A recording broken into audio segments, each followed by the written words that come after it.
I have to get this down before I start editing, before I start telling myself it was the isolation, the cold, the hypoxia, before I turn it into a story about a guy who spent too long in a white box at the bottom of the world. That's what they'll want. A tidy psychological profile, winter over syndrome, folie à deux, hallucinations born of sensory deprivation. This wasn't a hallucination. Hallucinations don't leave data. My name is Aris Thorne. I'm a thermal systems engineer. I don't do research, I don't interpret data. I keep the heat on. I monitor the 4 massive geothermal boreholes that tap the volcanic activity under the ice here, circulate the superheated fluid through the station's veins, and keep 47 people from freezing into statues. That's my entire world. Pressure gauges, flow rates, pump harmonics, and the deep, sub-audible hum of the earth giving up its warmth. Boilerpoint is a 3-level dome buried under the ice for stability. Top level is living and ops. Mid-level is labs and data. Bottom level, my level, is utilities. It's a cathedral of machinery painted industrial gray, always 35 degrees Celsius and 95% humidity, smelling of ozone, hot metal, and the faint, eggy tang of the mineral-rich borehole fluid. It's never quiet. The sound is a constant, reassuring pressure. You feel it in your molars. The crew was typical. Scientists mostly. Astrophysics, glaciology, microbiology. Dr. Leanna Volkov, the station lead, sharp as a scalpel, eyes always on a readout. Carl, the glaciologist who missed trees so much he'd painted a terrible pine forest on the door of his berth. Mara, the young astrophysicist who would sit in the galley and explain dark matter to me like I was 5, her hands shaping invisible structures in the air. And then there was the dip. That's what we called it. Not its official name, Sensor Array Theta, but the dip. It was a side project, Leanna's pet, a series of super-sensitive gravitometric and magnetic resonance sensors sunk into a 5th smaller borehole, one that went deeper than the geothermal taps. It was looking for something. Subglacial water movements, unique mineral densities. She was vague. The rest of us figured it was just busy work for the long night. The dip had been running for 2 years, outputting a flat, boring line on its dedicated monitor in the data lab, a sleepy heartbeat. Until 3 weeks ago. I was doing my pre-sleep rounds in utilities when my tablet chimed with a station-wide priority alert. Not a failure, an anomaly. From the dip. I went up to the data lab. Leanna was already there, her face lit by the screen. The flat line was gone. In its place was a gentle, rhythmic pulse, a slow, steady beat like a resting heart, 12.4 beats per minute. "See?" Carl said, leaning over her shoulder. "Told you, just a harmonic from the main borehole pumps, a resonance." Leanna shook her head. "The signal is isolated. It's not mechanical. Look at the magnetic component. It's complex." It was beautiful in a way, a perfect, gentle rhythm emerging from the silence of 2 miles of ice and rock. We all stood and watched it for an hour. Mara brought coffee. We named it the Heartbeat. It felt friendly, a sign that our little station wasn't alone down here. For a week, it was a wonder. We'd gather around the monitor. The pulse varied slightly, 12.4, 12.7, 12.1. It had a pattern, a loping irregularity that felt organic. Leanna was ecstatic, triangulating, modeling. She said, "It's a reservoir, a vast, isolated aquifer of superoxygenated water trapped under a basalt shelf. The pressure shifts are creating a resonant frequency. It made sense. It was science. We were happy. Then the dreams started. Not nightmares. Not at first. They were just loud. Not in sound, but in sensation. I'd dream of being in my engine room, but the hum wasn't in the air. It was in my bones. I'd dream of the pulse, not as a line on a screen, but as a physical thump in my chest, syncing with my own heart, slowing it down. I'd wake up gasping, my heart at 40 beats per minute, feeling heavy and thick. I mentioned it to Carl over breakfast. He went pale. "You too?" he whispered. Mara joined us. She'd been dreaming of dense, warm water, of floating in absolute blackness, weightless and blind. Lena dismissed it. Shared stress response. The anomaly is a focus point for our subconscious. But the data changed. The pulse began to modulate. It would hold a steady 12 BPM for hours, then suddenly spike to 20, then drop to 5. The magnetic readings went wild, sketching intricate, recursive patterns that looked less like geology and more like circuitry or neurons firing. Then the failures began. Small ones.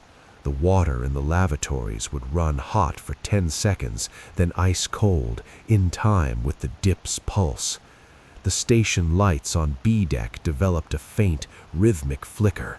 My own machinery, the pumps, began to suffer. Pressure gauges would swing wildly, then settle in perfect time with the heartbeat from the deep. I ran diagnostics for days, found nothing. The systems were clean. The interference was external. Lena called a meeting. No more smiles. "This signal is exhibiting signs of intentional modulation," she said, her voice tight. "It's responding to station activity. When our power draw peaks, it stutters. When we are quiet, it strengthens. It's listening." The next day, Carl didn't come out of his berth. We found him sitting on his bunk, staring at the painted pine tree on his door. He'd scratched it all off with his fingernails. The metal beneath was scored deep. "It doesn't like the trees," he said calmly. "They're not correct. The shape is wrong. The deep is correcting the shapes." He was sedated, put on watch. The station's ambient hum, my constant companion, began to change. It developed a texture. Inside the deep mechanical drone, you could hear fragments, a sigh that wasn't air through a vent, a wet, soft click, a low tone that felt like it was tuning your spine. I started spending more time in utilities.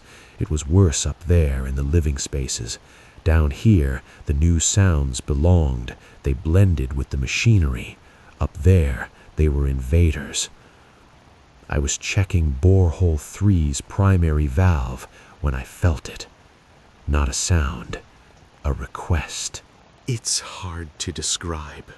It wasn't a voice in my head. It was a knowing, sudden and absolute, like a command etched directly onto my brainstem. A specific, technical command. Increase flow to borehole 4 by 8%. Divert from secondary heat exchangers.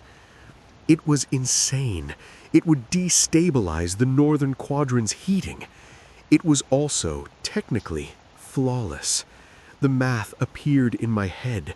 Pressure differentials, thermal transfer rates. It was a more efficient configuration, one I'd never considered. I fought it. I stood there, sweating in the humid air, my hands gripping the console until my knuckles were white. The knowing didn't argue. It just sat there, perfect and patient. And underneath it, in the new texture of the hum, I felt a mild disapproval. To make it stop, I did it. I made the adjustments. The system stabilized at a 3% higher overall efficiency.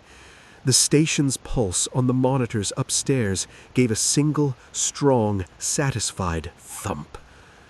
That's when I understood. We weren't discovering it. It was testing us, reverse engineering the station through its effects, learning our systems, our biology through interference patterns. Mara was the next to break. She cornered me in the galley, her eyes wide with a terrible clarity. "It's not water, Aris," she whispered. "Liana's wrong. You can't triangulate it because it's not in a place. The pulse isn't coming from somewhere. The pulse is the somewhere. The dip isn't measuring a thing. It's a stethoscope on a body, and we're on the skin." She started trying to communicate. She'd sit in the data lab and play tones through a speaker into the comms line we had routed down the dip's borehole. Simple pulses, prime number sequences. It started answering. Not with tones, with conditions. The day after Mara's first transmission, the air in the astrophysics lab became unbreathably thick and humid, while the air in the adjacent storage locker became desiccated, cracking Mara's lips and giving Carl a nosebleed. Two distinct atmospheric pockets, side by side, defying all mixing. It had created them, a demonstration. Liana saw it and finally broke from her data-driven shell. Fear, raw and human, took over. She decided to kill the dip, shut it down, collapse the borehole casing. The moment she entered the command to start the closure sequence, every light in Boilerpoint went out. The deep machinery hum died. For 10 seconds, we were in perfect, crushing silence and absolute black. And in that silence, the pulse wasn't on a monitor. It was in the ice. It was in the structure. It was in us. A deep, subsonic anger. The emergency lights flickered on. The systems groaned back online. On every single screen in the station, in every font and size, a single phrase flashed, compiled from diagnostic text and system files. "Unwise. Do not touch the nerve." Liana screamed, a short, sharp sound. She went for the master power cutoff, a physical, armored lever on the utility level. I followed her, shouting. It was a death sentence. Without power, without heat, we had minutes. She was fast. She reached the utility chamber, threw open the grate, and grabbed the red lever. The humidity in the room, always 95%, coalesced instantly. 1 second air, the next a solid gelatinous sphere of water, a perfect globe about a meter across, hanging in the space between Liana and the lever. She stumbled into it. It didn't splash. It adhered. It wrapped around her head and shoulders like a living thing. She thrashed, silent, inside a cocoon of her own station's atmosphere. We watched, helpless, as the water worked.